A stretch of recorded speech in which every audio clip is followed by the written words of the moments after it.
Hello guys, मैं start करूँगा बायोबिलिटी। ठीक है, सबसे पहले डिफिनेशन देखते हैं इसका। बायोबिलिटी होता है क्या? Fraction of given dose, fraction of given dose which reach the systemic circulation is called बायोबिलिटी। मतलब ऐसे समझ में आएगा ही नहीं। सबसे पहले मैं एक एग्जांपल लेके समझाता हूँ। ठीक है, सपोज मानो मैंने कोई भी ड्रग्स दिया जिसका 100 मॉलिक्यूल्स, सपोज मानो 100 मॉलिक्यूल्स था ड्रग्स का दिया ओरल रूट से। ये कितना आया हमारे पास? ये स्टमक में आया हमारा 100 मॉलिक्यूल्स, जिसमें से 20 क्या हो गया? एक्सक्रीट हो गया। ठीक है, 20 क्या हो गया? एक्सक्रीट हो गया। और हमारे पास कितना बचा? 80 बचा। 80 कहाँ जाएगा? पोर्टल सर्कुलेशन से ये हमारे लीवर में गया। लीवर लेट सपोज लीवर में क्या था? 30 क्या हो गया? मेटाबोलाइज हो गया। लीवर ने मेटाबोलाइज कर लिया 30 को। ठीक है, बचा कितना?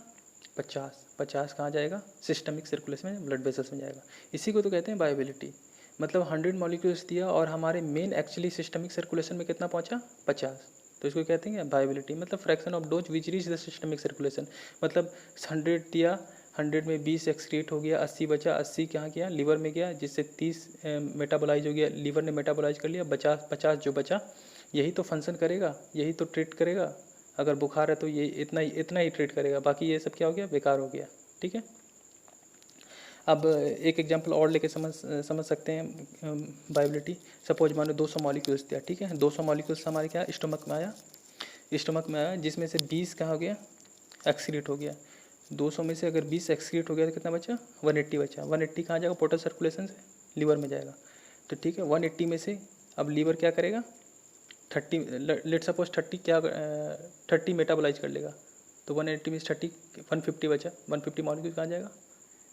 सिस्टमिक सर्कुलेशन में, ब्लड वेसल्स में जाएगा। तो इसी को तो कहते हैं बायोबिलिटी, fraction of dose which reach the systemic circulation. समझ में आ गया? 2 एग्जांपल दे दिया। पहले हमने एक एग्जांपल लिया 100 मॉलिक्यूल्स मान के, दूसरी बार लिया 200 मॉलिक्यूल्स मान के। ठीक है, उसको देख लीजिएगा, अगर समझ में आया तो दोबारा देख लीजिएगा। ठीक है, अब किसी भी ड्रग्स का, अगर कोई भी ड्रग्स का बायोबिलिटी बहुत ज़्यादा है तो उसको बहुत कम डोज में दे सकते हैं। अगर बायोबिलिटी किसी ड्रग्स का कम है तो उसको हाई डोज में देते हैं। क्योंकि मतलब अगर किसी भी ड्रग्स का बायोबिलिटी ज़्यादा है, अगर कोई ड्रग्स 100 मॉलिक्यूल्स दिया, अगर 90 अगर ब्लड में पहुंच गया तो इसका बायोबिलिटी बहुत ज़्यादा है, तो इसको कम डोज में भी दे के चल सकते हैं। अगर किसी भी ड्रग्स का सपोज मैंने 100 मॉलिक्यूल्स दिया, मात्र 30% ही मतलब सिस्टमिक सर्कुलेशन में पहुंचा, और मतलब ठीक करने के लिए 100 मॉलिक्यूल चाहिए, तो 30 ही जब पहुंचा तो हमको उसको डोज बढ़ाना पड़ेगा। ठीक है, उस ड्रग्स का डोज बढ़ाना पड़ेगा। तो क्या हो गया? जिसका बायोबिलिटी क्या हो गया? बायोबिलिटी अगर किसी भी ड्रग्स का ज़्यादा तो उसको कम डोज में देंगे, मतलब अकॉर्डिंग टू डॉक्टर। एंड किसी भी ड्रग्स का बायोबिलिटी कम है तो उसको हाई। ठीक है, अब फैक्टर समझेंगे। ठीक है, 2 फैक्टर पे डिपेंड करता है, एक एब्जॉर्प्शन, एक फास्ट पास मेटाबॉलिज्म। सबसे पहले हम एब्जॉर्प्शन देखेंगे। अगर किसी भी ड्रग्स का एब्जॉर्प्शन बहुत ज़्यादा है तो उसका बायोबिलिटी बहुत ज़्यादा होगा।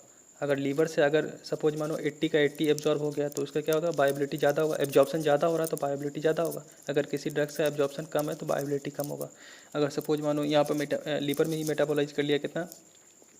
80 में से 50 कर लिया लीवर ने मेटाबोलाइज, तो कितना बचा? बायोबिलिटी कितना बचा? 30 बचा। 30 ही आएगा, तो उसका बायोबिलिटी क्या हो जाएगा? कम हो जाएगा।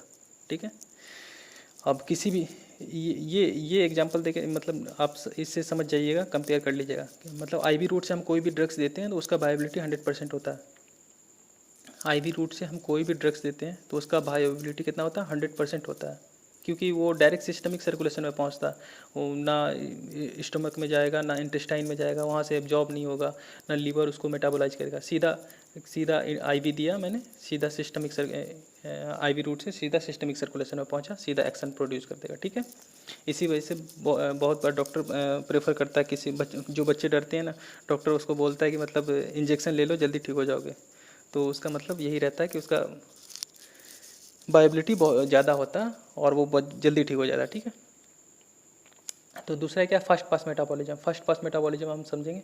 फर्स्ट पास मेटाबॉलिज्म क्या होता है? ठीक है, अब सपोज मानो हम फिर इसी डायग्राम पे आ जाते हैं। ठीक है, लेट सपोज 100 मॉलिक्यूल्स हमने ड्रग्स दिया, 100 मॉलिक्यूल में से 20 क्या हो गया? एक्सक्रीट हो गया स्टमक से, और कितना? 80 पोस्टल सर्कुलेशन से कहाँ पहुँचा? लीवर में पहुँचा, और जिसमें से 30 क्या हो गया? मेटाबोलाइज कर लिया। ये जो मेटाबोलाइज कर लिया लीवर, इसी को कहते हैं hepatic first pass metabolism. First pass पहली बार जो मेटाबॉलिज्म हुआ ये यहाँ पर हुआ। ठीक है, तो ये 30 मेटाबॉलिज्म हो गया, और बचा कितना? 50 जो systemic circulation, first pass metabolism. यहाँ पर अगर फर्स्ट पास मेटाबॉलिज्म अगर ज़्यादा है तो बायोबिलिटी कम होगी।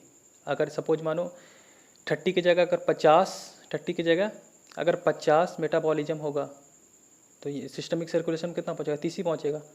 तो ऑब्वियस सी बात है, जिसका फर्स्ट पास मेटाबॉलिज्म ज़्यादा होगा उसका बायोबिलिटी कम होगा, और जिसका फर्स्ट पास मेटाबॉलिज्म कम होगा उसका बायोबिलिटी ज़्यादा होगा।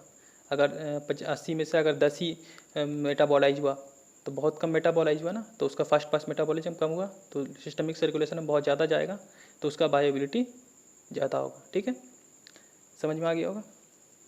अब कुछ ऐसे ड्रग्स हैं जिसका फर्स्ट पास मेटाबॉलिज्म बहुत ज़्यादा होता है। जैसे हम एक ट्रिक बनाए हैं एलपीजी से याद करेंगे। एल से लिग्नोकेन, पी से प्रोप्रेनोल एंड जी से जीटीएन।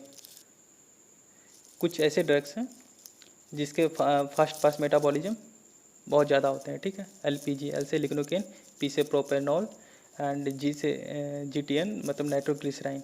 तो हम एक एग्जांपल इसको लेके समझेंगे हमको क्या फ़ायदा होता है क्या नुकसान होता है। ठीक है, एनटीजी मतलब वही होता है, जीटीएन एनटीजी सेम ही होता है, नाइट्रोग्लिसरीन होता है। ठीक है, वो हम एक ट्रिक की वजह से, इसे समझने की वजह से हम ऐसे लिखा है। ठीक है, आप ध्यान में रखिएगा। ठीक है, एनटीजी नाइट्रोग्लिसराइन, इसका क्या होता है, has high fast pass metabolism. हमने पढ़ा इसका हाई फास्ट मेटाबॉलिज्म होता है। ठीक है, इसको सबलिंगुअल रूट प्रेफर करते हैं। तो मतलब हम ठीक है, हम ओरल क्यों नहीं दे सकते, दो क्वेश्चन हमारे मन में आना चाहिए यहाँ पर। एनटीजी को हम ओरल क्यों नहीं दे सकते और आईवी क्यों नहीं दे सकते। ठीक है, सपोज मानो अगर हम एनटीजी को ओरल देंगे तो इसका फास्ट पास मेटाबॉलिज्म कितना बहुत ज़्यादा है। ये सपोज मानो 100 मॉलिक्यूल्स हमने दिया, 180 आया, 80 आया, कहाँ आया, स्टमक में आया, 80 लीवर में गया, और 80 में से 70 मेटाबॉलाइज कर लिया लीवर ने, तो सिस्टमिक सर्कुलेशन में कितना जाएगा, 10 ही जाएगा ना। तो इसी वजह से नहीं देते, बहुत ज़्यादा फिर डोज देना पड़ेगा, तो इसी वजह से हम प्रेफर नहीं करते ओरल से। ठीक है, अब क्वेश्चन आता है कि हम आईवी क्यों नहीं देते। आईवी इसलिए नहीं देते क्योंकि अगर एनटीजी का यूज कहाँ होता है, ये होता है एक्यूट चेस्ट पेन में। ठीक है, एंजाइना जिसको होता है। तो अब सपोज मानो कोई हॉस्पिटल में नहीं है, किसी को रास्ते में हो गया, किसी को रास्ते में दर्द है, अब इमरजेंसी का कंडीशन है, तो वहाँ पर न डॉक्टर मिलेगा न नर्स मिलेगा, तो वहाँ पर नहीं दे सकते ना आईवी। तो इसी वजह से हम आईवी प्रेफर नहीं करते। अब सबलिंगुअल रूट प्रेफर इसलिए करते हैं क्योंकि इसके एडवांटेज देख लेते हैं, क्योंकि ये फास्ट एक्टिंग होता है, can be used in emergency, अपने से भी इमरजेंसी यूज कर सकते हैं। ठीक है, अगर रास्ते में अगर दर्द है हमारे पास, ठीक है, अगर ड्रग्स है तो आराम से हम ले सकते हैं। ठीक है, इसका कोई फास्ट पास मेटाबॉलिज्म नहीं है क्योंकि डायरेक्ट हमने जीभ के नीचे रखा, सबलिंगुअल के नीचे रखा, डायरेक्ट सिस्टमिक सर्कुलेशन में पहुंचा, एक्शन प्रोड्यूस किया। ठीक है, सेल्फ एडमिनिस्ट्रेशन इज पॉसिबल, मतलब क्या, हम खुद से दे सकते हैं, ना डॉक्टर की ज़रूरत ना नर्स की ज़रूरत। ठीक है, after desirable action we can speed, हमारा अगर दर्द ठीक हो गया तो हम इसको फेंक भी सकते, थूक भी सकते हैं। ठीक है, मतलब जो हमने जीभ के नीचे रखा, सबलिंगुअल रूट में रखा, अगर हमारा दर्द ठीक हो गया तो हम इसे फेंक भी सकते हैं। तो समझ में आ गया बायोबिलिटी। आई होप कि आपको समझ में आ गया होगा, और इसी तरीके का और कंसेप्चुअल वीडियो देखने के लिए हमारे चैनल को सब्सक्राइब करें। Thank you.